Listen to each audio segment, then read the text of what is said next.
your seats.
Good afternoon, everyone.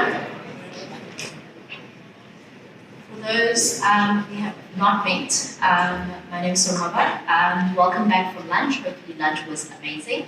Welcome back to the session. We first want to obviously thank the people who fed you, the lunch break sponsor, which is African Renaissance Corporation. And remember to keep your questions for this session. So I have the pleasure of kicking off the session and firstly announcing that this session is proudly brought to you by our gold sponsor, Discovery. And specifically, the conversation is going to be about where healthcare supply and demand meet, actual insights into evolving dynamics with Christian Smith, Jackie Dovenhofer, Catherine Tregoning. Hope I didn't butcher that, because with a name like Sokoba, you can imagine it gets butchered often. And lastly, Stephanie, I'm going to get it right because it's Greek, Stephanie Babolokis. Probably not today. Yeah, I'll try it again. Babiolakis, redeeming factor. You guys can take it away. Great. Good afternoon, and thank you everyone for joining us. Today, we're diving into a topic that sits at the intersection of healthcare supply and demand, exploring actuarial insights into the evolving dynamics shaping this space. As actuaries at Discovery Health, my colleagues and I are deeply invested in this conversation as it plays a critical role in ensuring the long-term sustainability of the medical scheme's environment. There are three main questions we will address. Firstly, what are the impacts of demographic shifts in the population on long-term demand and supply in the South African private healthcare sector? We will be focusing in particular on the medical scheme's environment, and we'll look by starting with broad demand trends covering aging, chronicity, and benefit option shifts, as well as supply shifts focusing on hospitals and healthcare professionals. Second, how are these shifts in healthcare supply and demand impacting different population segments? We will look at 4 case studies to unpack this. And finally, what do these changing dynamics mean for the healthcare system and for healthcare actuaries, to understand some of the implications of this work? So to start, we will begin by unpacking broad industry demand trends. Healthcare markets are unique. The standard laws governing supply and demand in economics don't always plan out the way we might expect in the healthcare environment, due to a number of complex factors, and this is no less true in the South African private healthcare sector. Some of these factors include the high emotional stakes of dealing with life and death, the complex regulatory environment featuring community rating, prescribed minimum benefits, and open enrollment, large information asymmetries between patients and providers, challenges due to the third-party payer problem, as well as the interesting result known as the challenge of Sisyphus, whereby improved healthcare leads to greater demand for healthcare, as patients are able to live longer, however sometimes in a poorer state of health. All this is to say that there are many nuances to discussing supply and demand of healthcare, and we hope to be sensitive to these factors in this presentation. Healthcare inflation has consistently exceeded general price inflation over the last 15 years. We expect costs to rise by the tariff increases awarded to keep up with inflation, which tend to range between 3.5% and 6.5%. However, the increase in contributions needed to maintain scheme sustainability often exceed 10%, with the difference being driven by higher utilization. Part of these utilization increases are due to a worsening demographic mix, driven by factors which we will discuss in a moment. This component tends to contribute 3 to 4.5%. However, there's still a residual unexplained costs of around 1.5 to 3% per year, which we can't attribute to pure shifts in demand. It is this residual increase in costs which we will examine today, which we term the supply side impact. And in particular, we will examine the interaction of the two effects, supply and demand. We will examine healthcare utilization in various ways, but let's establish upfront some of the key metrics we will use. Starting with some of the main in-hospital metrics. An admission rate is calculated as the number of true hospital admissions per unit exposure. Length of stay reflects the average number of days in hospital per admission, and bed days per beneficiary combine the effect of admission rate and length of stay as the average number of days in hospital per unit exposure. Other metrics include cost PLPM, or cost per life per month, being the average cost per beneficiary per month. Visit rate is defined as the count of distinct interactions at a patient-provider day level per unit exposure, and we will use this primarily for looking at healthcare professional utilization. And the claimant rate is calculated as the count of distinct claimants or distinct users of healthcare services per unit exposure. Most of these metrics are expressed in annualized terms other than cost PLPM, and to note, we will often showcase these metrics indexed to a base year, often 2008 or 2017, to see the relative change in values. Now, getting into the demand landscape, we will give an overview of 3 of the key factors driving demand, namely age, chronicity, and benefit option take-up. Aging drives up demand, as does increase in chronicity. Benefit options shape the access of beneficiaries, as well as the data that we, from the perspective of the administrator of medical schemes, have access to. So to start with age, we've seen over time the gradual shift of the age curve to the right from 2008 to 2024, resulting in an 8% increase in average age to 34 years in 2024. The impact on costs is substantial. Older lives on average cost typically several multiples more than younger lives. The ratio of costs for beneficiaries over 75 relative to those under 35 include around 7.7 times higher costs per life per month overall, including 2.5 times higher admission rates and more than double the cost of pathology, radiology, and medicine. The impact of age on healthcare utilization is very clear when we view admission rates by age, with high rates seen for beneficiaries under 1, a drop for children and younger beneficiaries, and a sharp uptick as age increases. In addition to the impact of age on admission rate, we have seen higher utilization from 2008 to 2024.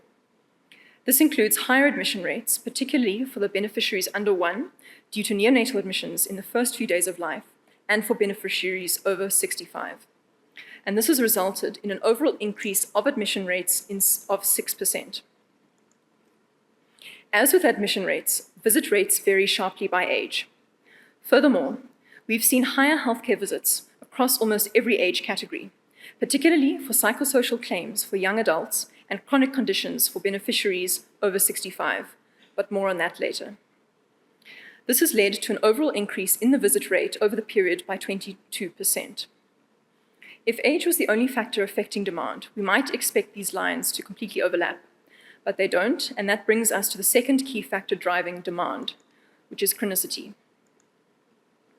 The proportion of beneficiaries with a chronic condition has more than doubled since 2008, reaching 34.5% of scheme beneficiaries in 2024. This shift is seen consistently by year across all ages. Now again, looking at the relativities to understand the cost impact, if we look within the pool of beneficiaries over 65, we find that those with at least one chronic condition compared to those without any have 2.8 times higher the level of costs per life per month and more than double admission rates, as well as pathology and radiology costs, as well as 15 times higher medicine costs. It's not only a question of an increased proportion in chronic beneficiaries, but there has also been an increase in the number of chronic conditions per chronic beneficiary.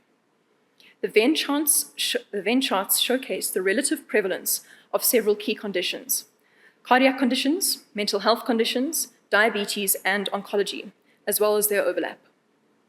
Moving from 2008 on the left to the 2024 view in the center, we can see a greater degree of overlap between the conditions in 2024, as well as particular growth in cardiac conditions and oncology. On the right, we can see the level of costs per life per month by the number of chronic conditions, after adjusting for age, sex, and benefit option, and we can see that beneficiaries with just 2 chronic conditions are already 4.5 times higher costing than those without. And this ratio jumps to 20 times higher costs for those with 5 conditions, highlighting the major impact of increased chronicity on costs. Finally, moving to the role of benefit options, it is important to keep in mind that the level of funding available to beneficiaries will impact their utilization of healthcare. In addition, where beneficiaries are self-funding their healthcare, this data is not necessarily available to us from the perspective of the administrator. We have seen large shifts away from high day-to-day type benefit options towards low day-to-day and network options, signaling the effect of affordability pressures on beneficiaries. Network benefit options have more than doubled in proportion, with low day-to-day options being the most popular choice. The impact of these benefit option splits on healthcare utilization is quite clear in terms of visit rates, even after adjusting for age and chronicity. As we see in the top right graph, as we increase the richness of OH benefits, the level of utilization increases sharply. Overall visit rates have increased by 90% from 2008 to 2024, seen in the shift in the red line to the green. However, the relativities in visit rate levels between benefit option groups are similar. Regarding admission rates, again adjusting for age and chronicity, we see that network options tend to have lower admission rates, with this trend becoming more pronounced over time. High day-to-day options also have the highest admission rates. And now that we've covered the key underlying demand trends, I will now hand over to Christian to discuss supply.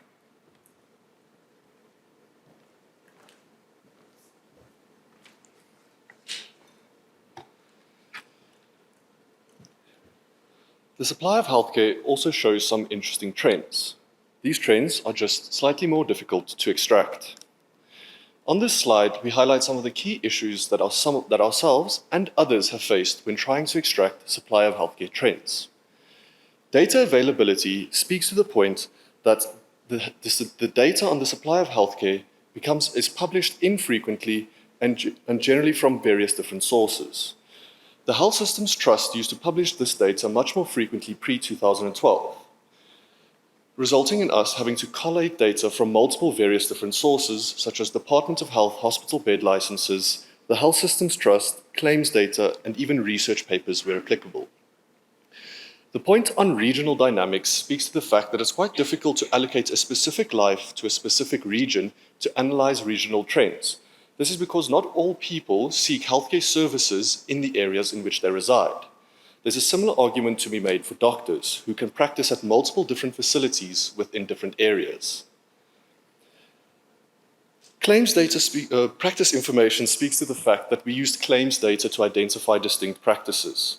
Now, this is not 100% correct in all cases, because in some cases, practices bill under a group practice number while having multiple providers or doctors at that facility.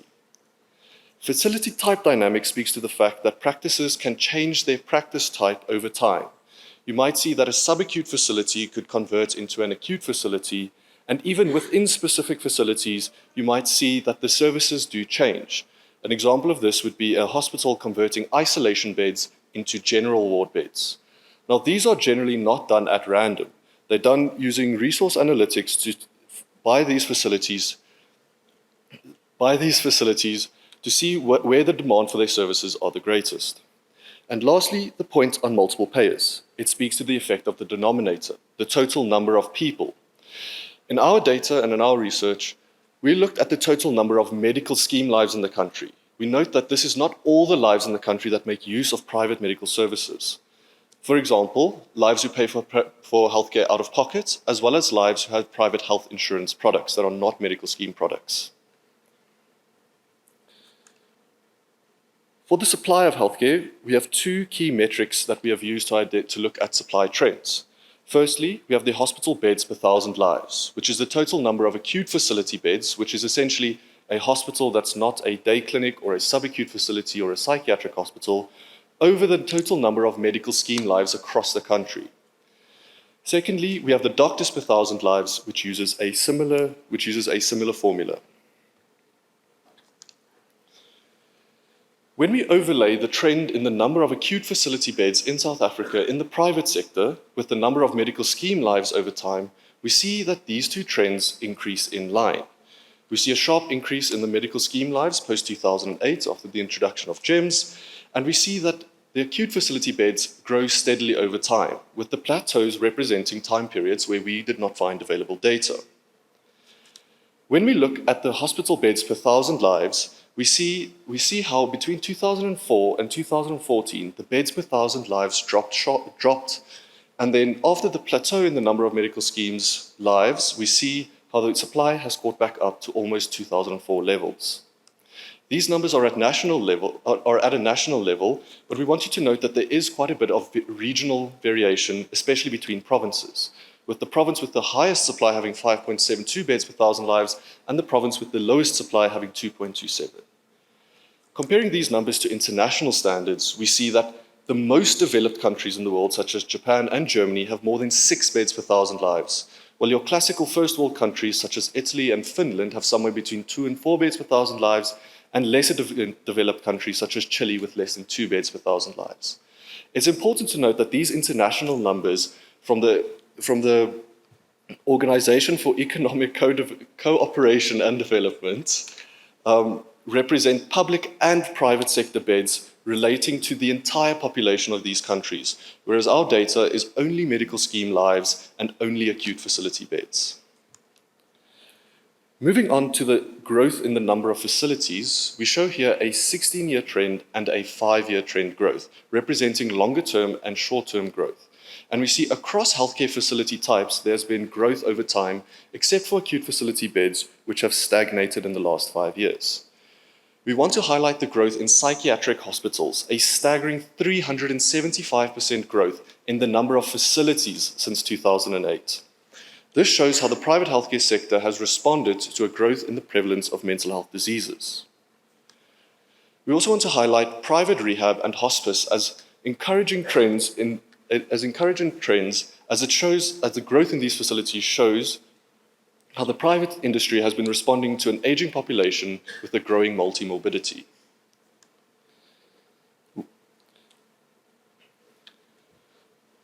So those trends in the increasing facilities, we acknowledge that they are encouraging, as they show that there's been investment into the private healthcare sector.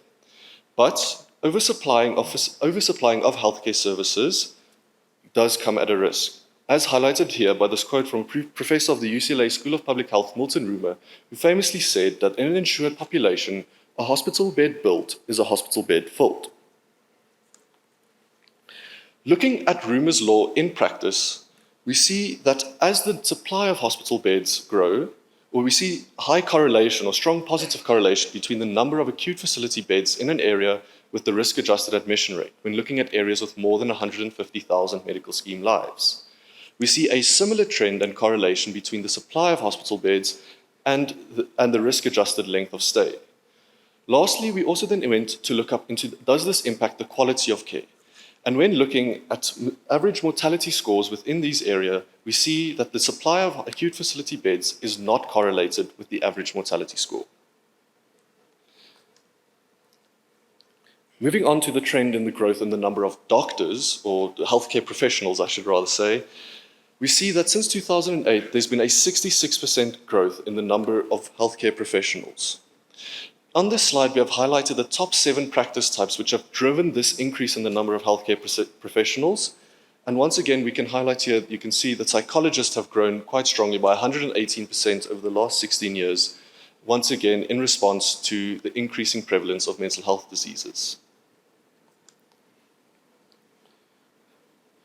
Moving on in our agenda, we now want to show how these shifts in supply and demand is impacted by different population segments. And to do this, we move back to the age curve. As Jackie showed earlier, we have seen a shifting in the age distribution of the medical scheme lives. This is not necessarily representative of South Africa as a whole, but rather just shows how younger lives are more and more opting out of medical scheme membership due to it either being unaffordable or to not deeming cover to be necessary. When we look at the far right of this age curve, we see proportionally that there are 36% less babies on schemes, with neonatology costs increasing by 139% above price inflation. For our children between 1 and 12 years old, we see proportionally 10% less children, with respiratory conditions being the main driving cost category. For our young lives between 18 and 24, we see a proportional decrease of 27%, with mental health conditions making up the main driving cost category, with a large 230% increase in mental health costs above cost inflation. For adults between 25 and 40, there's proportionally 19% less adults, with intuitively obstetrics being the main driving cost category, as these are people in their childbearing years. For adults between 40 and 65, we see an increase in the proportion of the number of these lives, with tumors being the main driving cost category. And for our pensioners, we see a proportional increase of 122%, with cardiac conditions being the main claiming categories. So we have shown these main claiming cost categories across the age curve to give you a sense of what the different age categories are claiming for and how changes in the distribution of the medical scheme lives might impact the demand for services. We'll now move on to some case studies looking at specific components within the medical scheme's age distribution and show how the supply and demand within those age categories interact.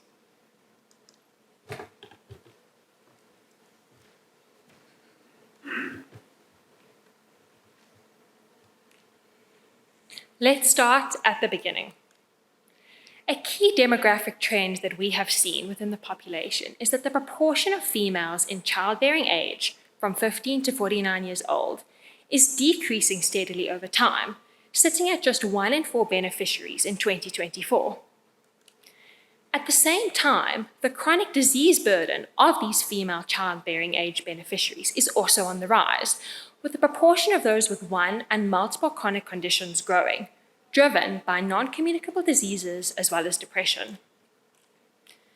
So after standardizing for these differences or changes in disease burden of childbearing age beneficiaries, we have seen that the number of births per 1,000 childbearing age female beneficiaries has steadily decreased over time, for around 4.5 to 3.71 births per 1,000 beneficiaries or childbearing age females in 2024, so a declining birth rate.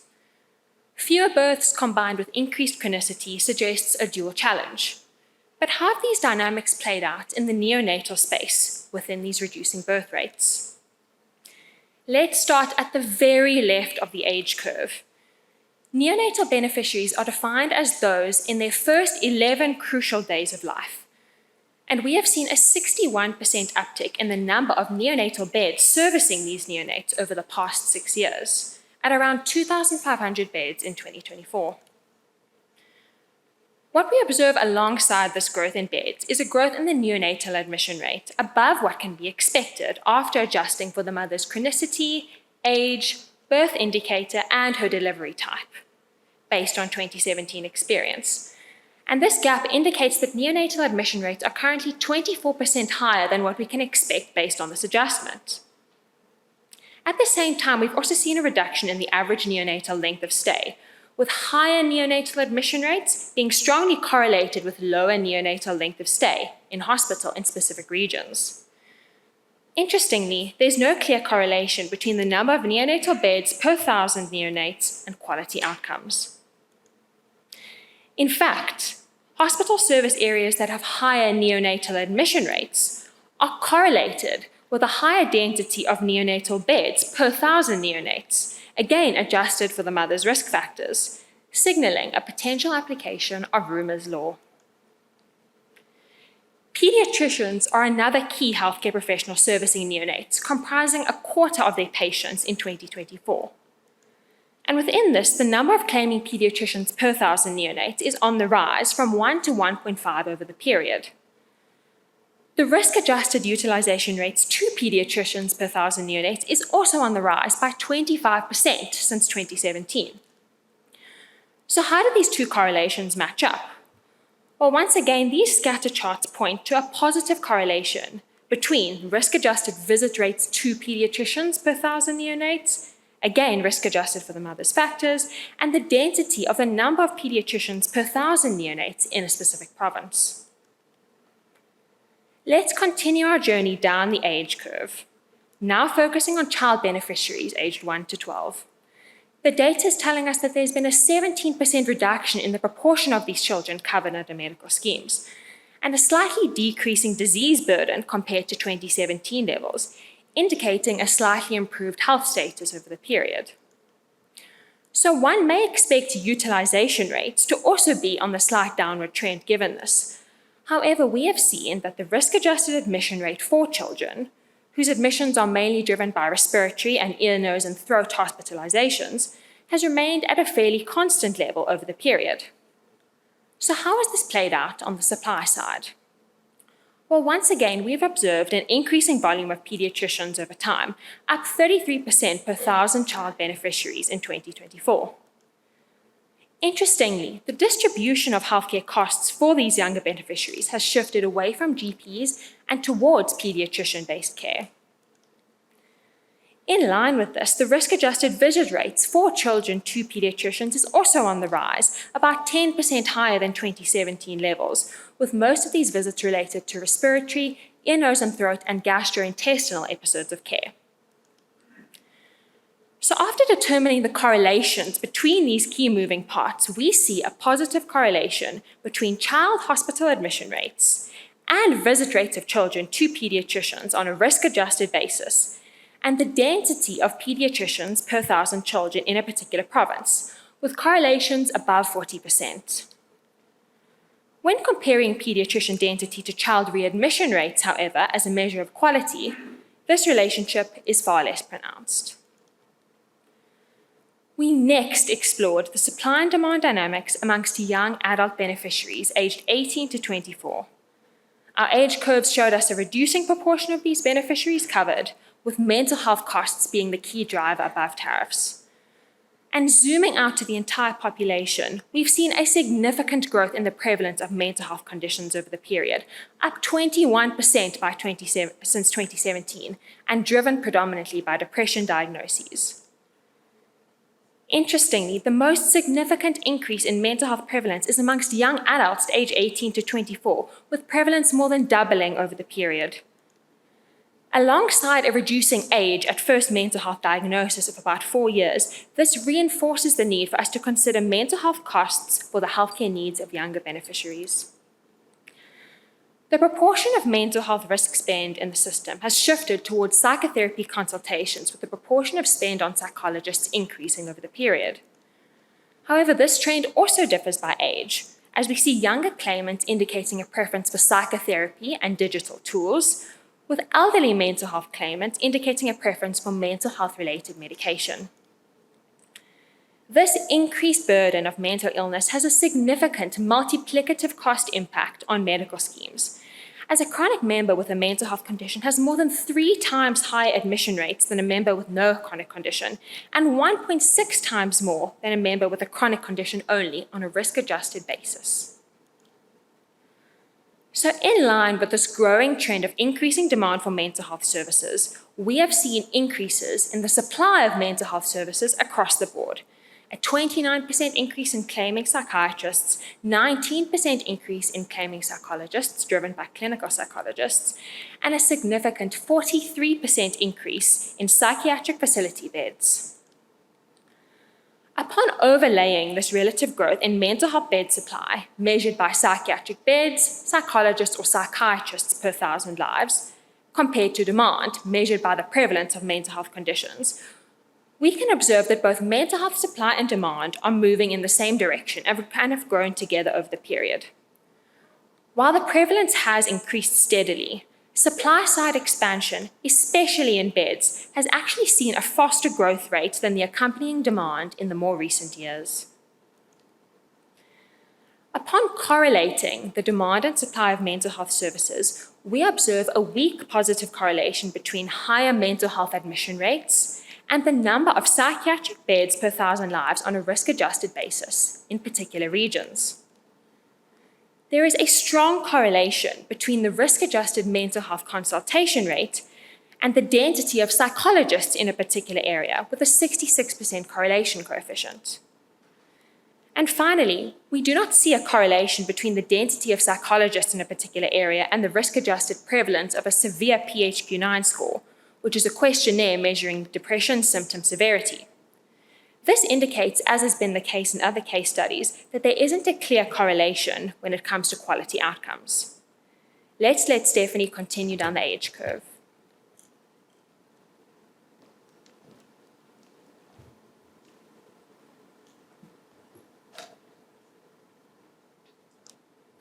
So we've taken you on a journey through the age curve, starting off with the neonates, progressing through the young lives, and now it's time to end that off by looking at our over 65-year-olds, who you might remember saw a growth of 122% as a proportion of total medical scheme beneficiaries since 2008. So as people age, we know that they tend to become increasingly chronic. And what we are seeing in the medical scheme space is nothing dissimilar to that. In fact, we may be seeing it slightly enhanced, as we know that medical schemes suffer from anti-selection, which is the case where lives who do not see a perceived need for cover are less likely to take it up. So you tend to see the sicker lives opting in. With chronic prevalence on the rise, we also see an increase in the average number of chronic conditions per beneficiary over the age of 65. So not only is prevalence going up, but so are comorbidities. So the chronicity is twofold here. But what's interesting is that despite these lives becoming increasingly chronic, we see that they are living longer. And while that is a good thing to note, it does also mean that these lives are consuming healthcare services for a longer period of time on average. And this is what we termed earlier on as the challenge of Sisyphus. Unpacking on the chronic prevalence at a deeper level, we see that 14% of these lives suffer from cancer in 2024, 71% from cardiometabolic conditions, and 5% from neurological conditions, with all three of these showing an increase in prevalence since 2017. This highlights the growing demand from this cohort of lives. But what about the supply? If we look at the providers that care for these different conditions, we can see that it has also increased over time. But when we narrow our focus to the most recent 3 years, we can see that the growth on those green lines has actually started to stagnate. And in some cases, it's almost doing a bit of a U-turn.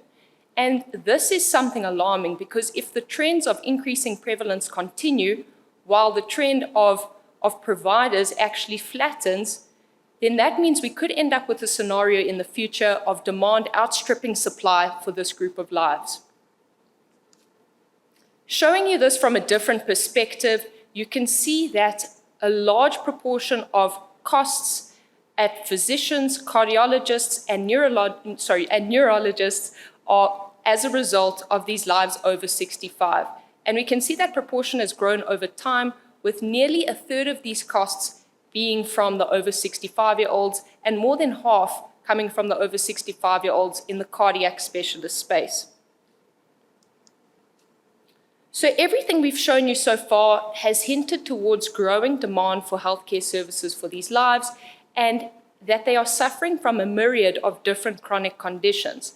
So it's intuitive to see that in the out-of-hospital space, utilization amongst these beneficiaries has increased by 92% in the specialist space, and that they are showing a preference of shifting their care from GPs to specialists.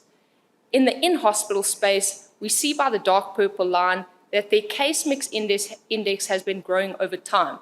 And what that means is it's essentially a proxy for the complexity that these patients present when admitted into hospital. So with growing chronicity, they are becoming likely more complex to deal with.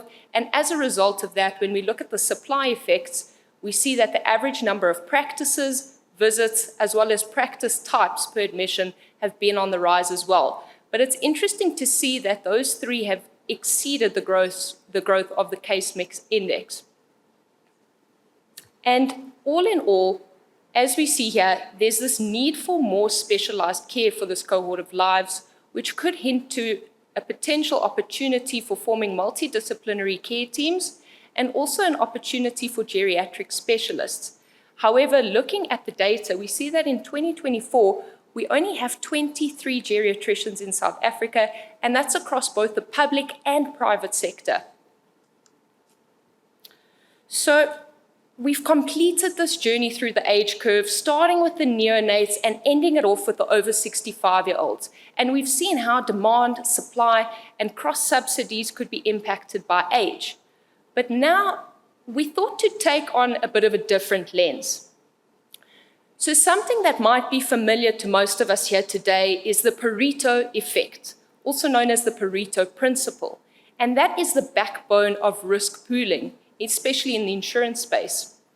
So what it means is that 80% of outcomes are generally driven by 20% of events. And a question I'd like to pose to you all today is to think for a second about what proportion of outcomes or claims costs you think are driven by the top 1% of claimants. I'll just give you 2 seconds to think about that. Okay, are you ready to be shocked?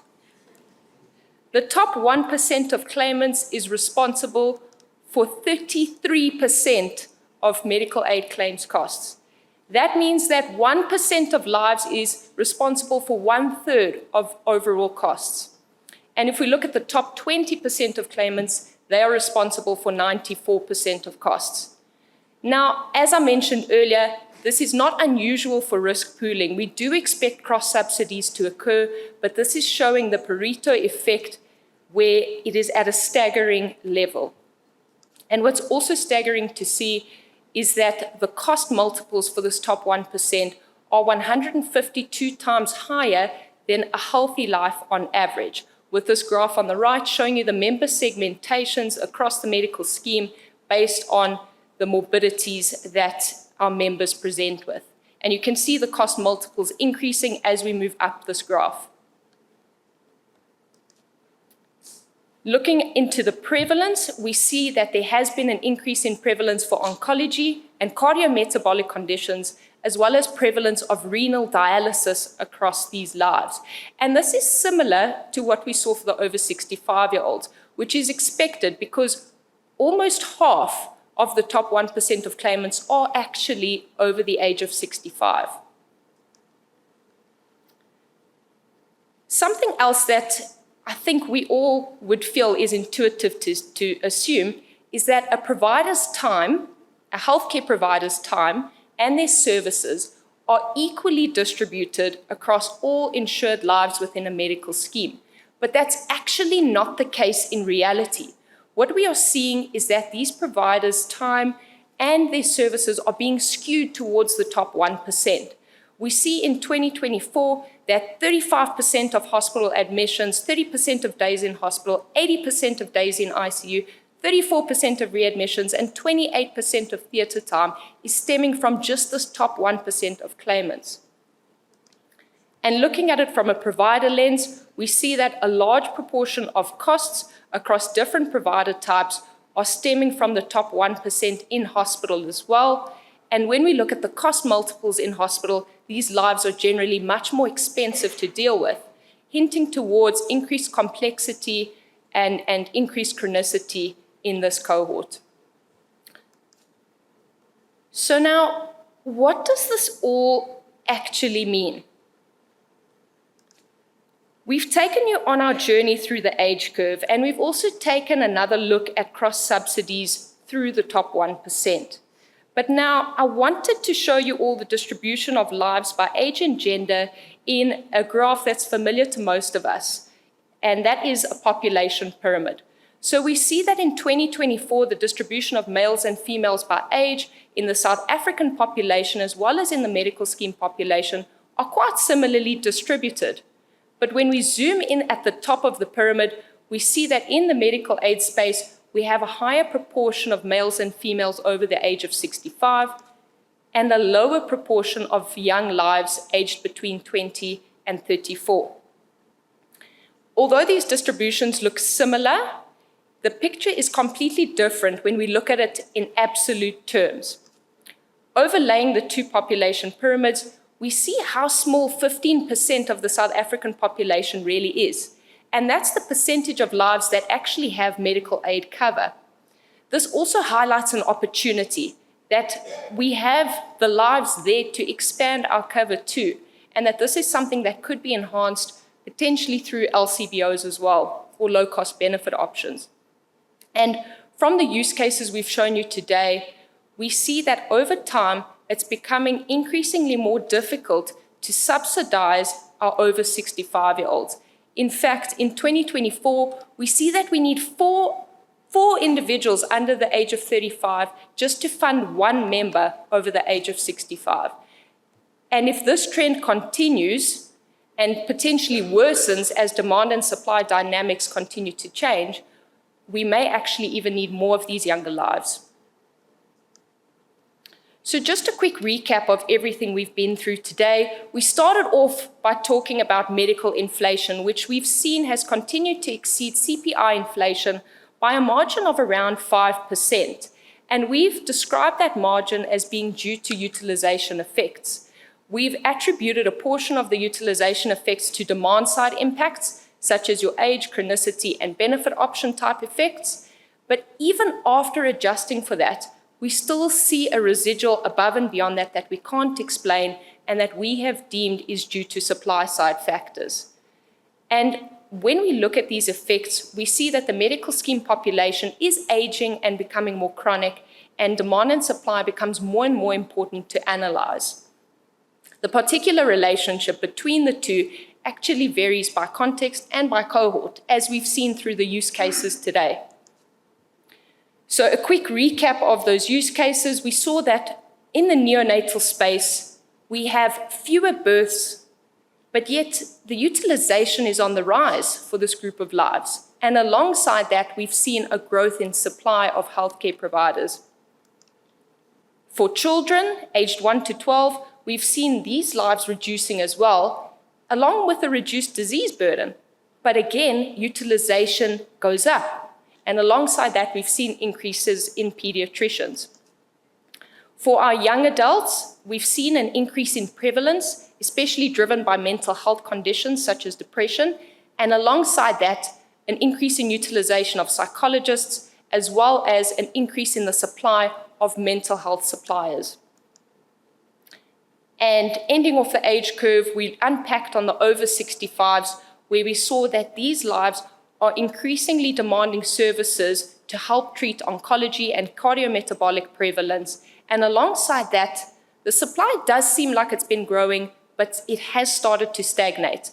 So again, it talks to opportunities there for more geriatricians. And finally, we unpacked on the top 1% of claimants, which related to the Pareto principle, where we saw these lives being demanding oncology, renal dialysis, and cardiometabolic services the most, and that our suppliers are actually skewing more and more of their time towards these lives. So now, what are the key takeaways for us as actuaries? Well, the health market inquiry in 2019 spoke to a lot of solves that could help with the medical scheme sustainability in the long term. And the first two on the list here talk to the supply side.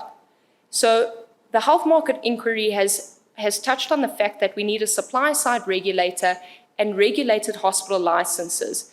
And this would help ensure that we have adequate resource and facility planning and that we are keeping pace in areas where there is an increase in demand. Multidisciplinary teams-based care would also assist, especially in the over 65-year-olds and top 1% case that we saw, where members are starting to suffer from a myriad of different conditions, and coordination of care could definitely help with improving the management of those conditions. And finally, on the demand side, the HMI talks to completing our regulatory environment, which was on path to developing a social health insurance type structure with mandatory membership, risk equalization between schemes, and a standardized basic benefit package, all of which would also provide a segue into the national health insurance. In terms of the actuarial impact for demand and supply, we see that by having a deeper understanding of the supply and demand interactions, we can enhance our strategies when it comes to benefit design and pricing, and that's not just within the medical scheme space, but with all health insurance products. And it also talks to the strategic purchasing of healthcare services. Innovation in care delivery, as I mentioned earlier on, we see that there is definitely opportunity to expand cover to more lives. And the main barrier to entry for these lives is affordability. So low-cost benefit options still definitely are needed and could enhance and enable the sustainability of our medical schemes long-term. As mentioned, this could be a segue to the NHI, which then could lead to public-private partnerships, and that could lead to partnerships with healthcare delivery as well. We've also seen with the growth of AI, disruptive technology in digital healthcare innovations and healthcare delivery, such as AI testing and AI diagnostic tests, and telemedicine, and even digital consultations. And lastly, linking to the point on strategic purchasing, we could opt to buy or to purchase our healthcare services through value-based purchasing models, which essentially would be a pay-for-performance model where we reward providers for achieving better quality healthcare outcomes. A final thought to leave you all with for the day is that we cannot ignore these trends and the potential implications that we are seeing within the medical scheme space.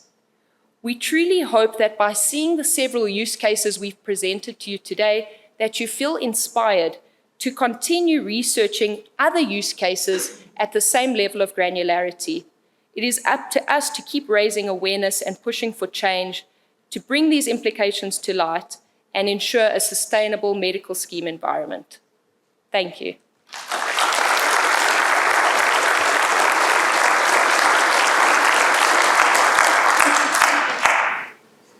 Thank you very much. And now comes the time for questions. So if you have a question, please can I ask you to raise your hand so that we can get a mic to you. I see the gentleman here, and then that way.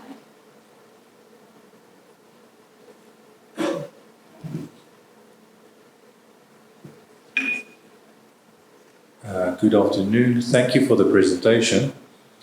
My main thought is, shouldn't we be a bit more cautious in terms of labeling the unexplained portion as supply-driven utilization?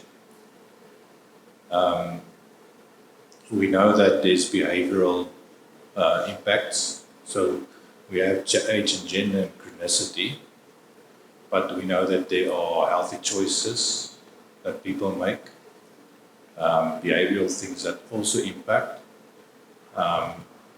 So I feel we should just be a bit more cautious and not just simplistically label the unexplained component as supply-driven. And just another thought on that. In your presentation, you indicate the appropriateness and reasonableness of demand-pulled supply, especially in the mental health space of the last decade. So, that is appropriate and good, and it might then also become a bit of a grey area if, on the one hand, we encourage demand-pulled supply, but indicate that there's supply-driven demand. You hear what I'm saying? Thank you. Thanks so much for the question. In terms of your first point regarding this residual difference and labelling as supply, I think, in general, communication-wise, it often is termed supply, but what we did want to do is to explore that question in much more detail. So in terms of our case studies, unpacking what specifically is the relationship between factors that we can directly measure as demand versus those directly measured as supply in terms of facility numbers, number of beds, and so on, healthcare professionals. So I think it is a valid point in terms of understanding that there's a lot of complexity in terms of driving increasing costs. So supply is a very broad term, which I think is why I wanted to focus on understanding the relationship in more detail. In terms of your point on the mental health, in terms of connection of demand and supply, I think definitely there has been this increased prevalence, certainly, and that the increase in supply moves alongside it. I think what we want to raise is that there are greater increases over and above the increase in prevalence on the demand side in the supply side. So in terms of demand pooled supply, I think there's increases in both, but we can't say that the full amount of the supply is driven by that demand. So we wanted to try and showcase those trends at quite a granular level to understand in a bit more detail the complexity, but there's certainly much more to it's a very complex topic. So I think, it's a fair point, but we've tried to showcase that to the best we can. And then one more thing I wanted to add is that when we spoke about how we defined our demand side impact, we mentioned that we only adjusted for age, chronicity, and benefit option type. I guess because those are the least disputed demographic impacts, but there are definitely other demographics or demand side impacts and other confounding factors.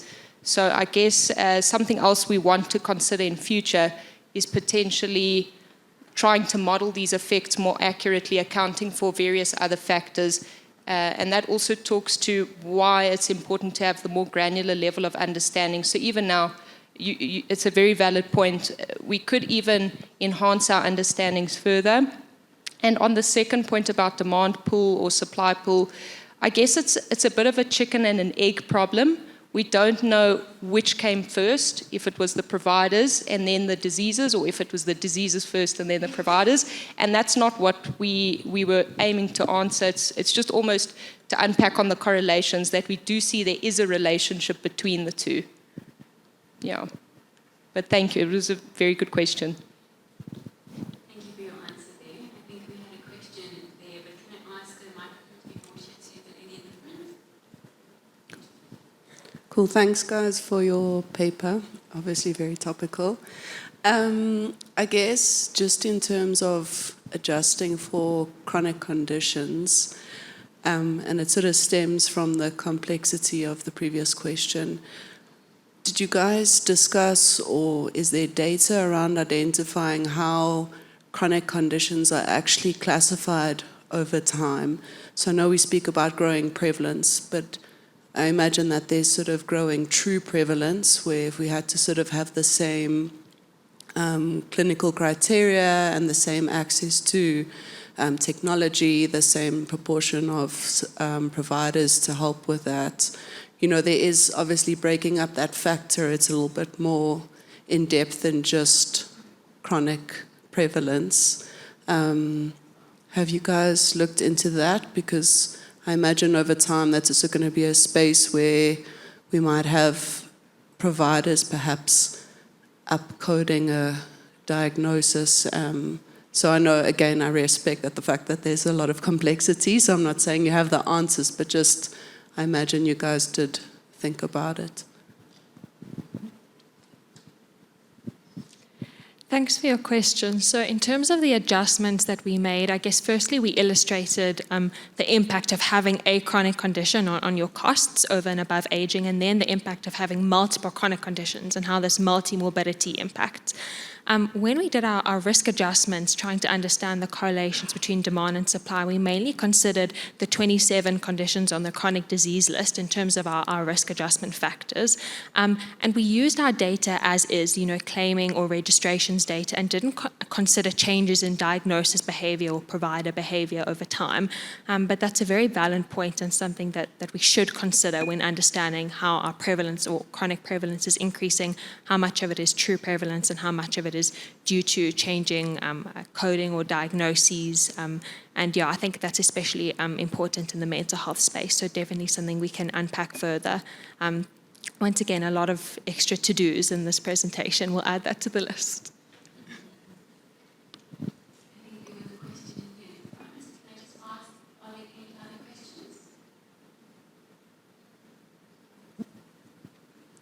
Firstly, I just want to say thank you so much for the presentation. I think it was really well presented and well spoken.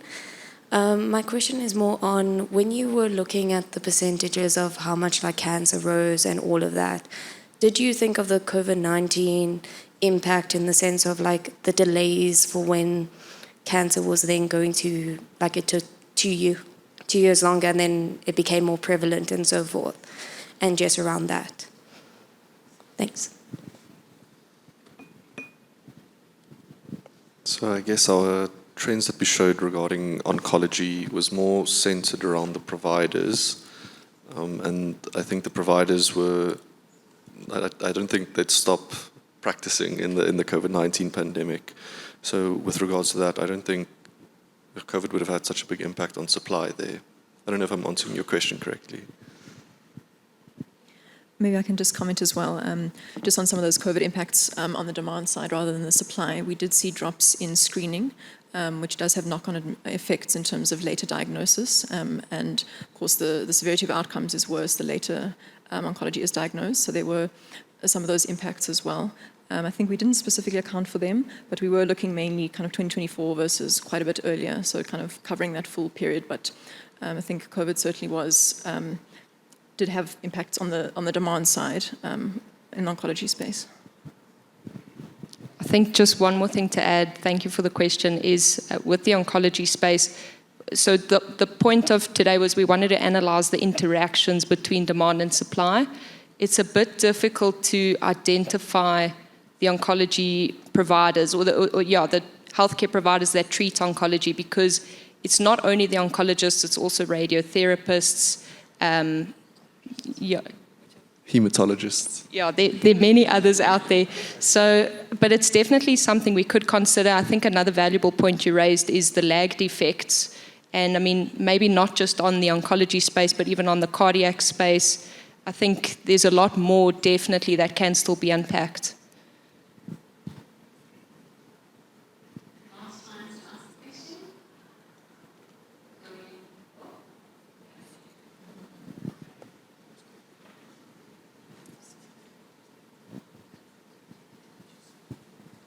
Thank you. So my question is regards to chronic as well. So in terms of identifying the patients that had maybe a chronic condition, did you look specifically at patients that were coded with a specific chronic condition? And also add, how did you factor in instances where the patient wasn't, say, diagnosed for that specific comorbidity? An example, if a patient goes into the hospital, insulin is administered, but then there's no diabetes code linked to that patient. Thanks so much for your question. So how we define chronic prevalence in those Venn diagrams is for the cardiovascular conditions as well as diabetes. It was based on registrations data. So a member, based on diagnosis, the doctor diagnosing that they have that condition. We didn't include the prevalence measured by claims that wouldn't be associated with the diagnosis. So we've restricted it specifically to your registration, so based on diagnoses. And I guess based on I see where you're going with the question, that this could mean that the prevalence, if we considered members claiming that wasn't associated with a diagnosis, it could even raise that prevalence if we were to measure it that way even further. So that's something else to consider. Awesome. With that, I'd like to say thank you very much. I think that was super, super insightful and awesome questions and engagement as well. So that brings us to the end of the session. There is now a 15-minute window for you to transfer to your next concurrent session if you're not staying with us for the next one here. But please make sure that you wait outside the next room if the doors are still closed in order to allow the previous session to wrap up.